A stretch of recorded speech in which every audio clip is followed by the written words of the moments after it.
My name's Christine, and this is my Scrappy sampler quilt-along. March's block of the month is made with half square triangles. I'm calling this half square triangles because I couldn't find the name of this quilt block online. So if you know what it is, let me know in the comments down below. Picking out the colors for this block is kind of fun because you really only need 2 or 3 main colors and then 1 accent color that goes with the rest of them. For my mock-up, I picked 2 main colors, green and yellow. I picked 2 separate green fabrics to use, and I used 1 main yellow for the background and a very, very similar yellow for that end triangle. There is minimal contrast and value when you use that black and white filter. Most of the contrast in this quilt block comes from the print shapes and the colors themselves.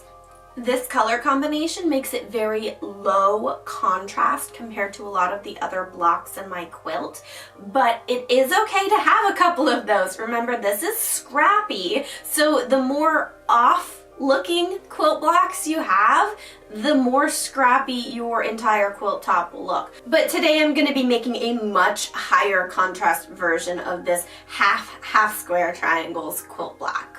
Even without the black and white filter, the black and white fabrics obviously have contrast, but you can see the contrast between all of the colors in the quilt block with that black and white filter over the top.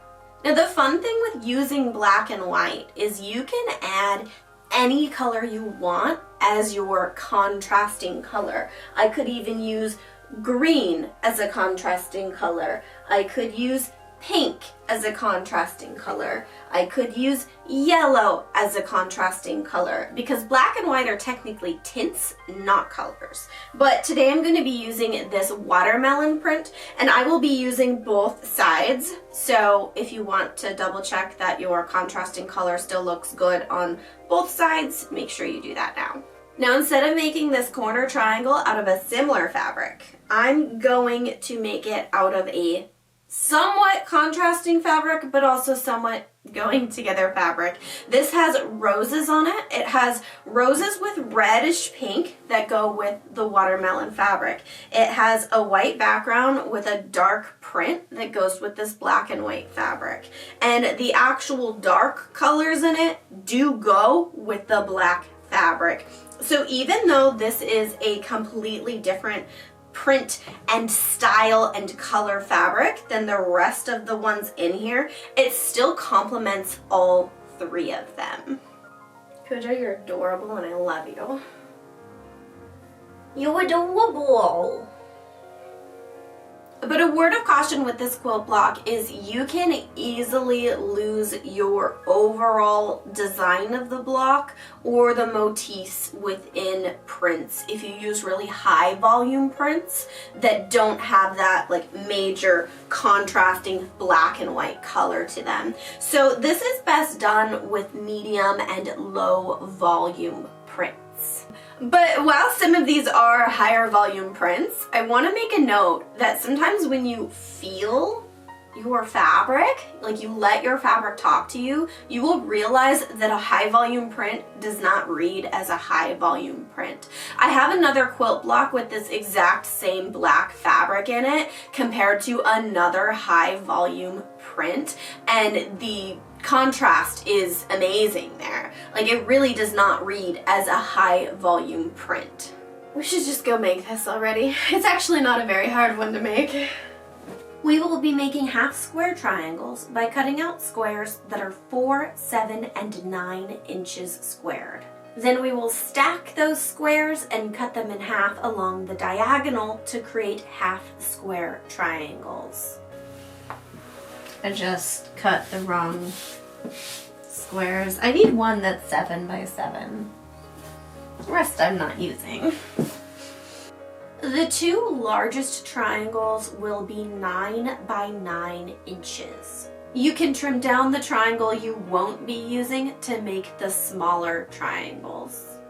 You will need one 9 by 9 inch triangle and one 7 by 7 inch triangle in one color, and one 9 by 9 inch triangle and one 4 by 4 inch triangle in the other color. For the background fabric, you will need 2 squares that are 7 by 7 inches and 4 by 4 inches. When you cut those in half along the diagonal, you will use both triangles from each square. So you will have 2 triangles that are 4 by 4 inches and 2 triangles that are 7 by 7 inches.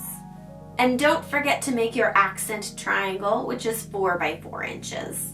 Build your block by creating triangles and squares and triangles and squares with your half square triangles. Your accent triangle should be in the bottom corner, and your 2 largest triangles should be in the opposite corner. No 2 triangles with the same fabric should be touching. And don't forget to turn some of your fabrics to the back side so you get a nice scrappy placement. And this is a great spot to stop and take a picture to remember your placement, and to throw a black and white filter over the top to make sure that you're getting the contrast in the value that you want out of your quilt block. Sew the 2 9 by 9 inch triangles along the short edge. And sew your accent triangle to its matching counterpart along the long edge. Take your sewing machine slow to maintain that scant 1/4 inch seam allowance. Since we're working with half square triangles, there will be many bias edges in this quilt top, and those can get a little tricky and wonky to work with. And it doesn't matter too much what way you press your seams, because you will end up with bulky seams where the triangles meet anyway. We're going to take those 4-inch triangles for the background and sew them along the short edge to that square. Then sew the 7 by 7 inch triangle along the long side to create a square. Then sew the 7 by 7 inch background triangles along the short edges to create another triangle. You will only have 2 triangles left here. Just try to match up that point the best you can with the seam on the 2 larger triangles. All of the squares in my Scrappy sampler quilt square up to 12 by 12 inches, and you might have a little excess to cut off on this one, but it's better to make your triangles slightly larger than slightly smaller. And that's how you make this half square triangle quilt block. I totally lost my point in the center here, but if I had gone back and sewn these 2 with more seam allowance to bring them in, I could have got that point back. I just didn't want to mess with that because I'm leaving the imperfections in this quilt to make it look scrappier and give it more character. So, no perfection here. This quilt block is done. This is so very different than my mock-up version, especially if you put that black and white filter over the top. You can tell that those values hit very differently, but it is beautiful, and I'm really happy with the way both of them came out. If you like the way it came out too, hit the like button. Leave a comment down below. Let me know what color combinations you would want to make this half square triangles quilt block in. March is only the 3rd block of the month, and these are coming out so cool. So make sure you are subscribed to my channel so you don't miss April's quilt block of the month for my Scrappy sampler quilt-along. I also want to show you guys this shirt I made. I upcycled it out of 2 pillowcases, and I love these long ties. I'm entering my long tie era, so just had to show you guys. Okay, bye.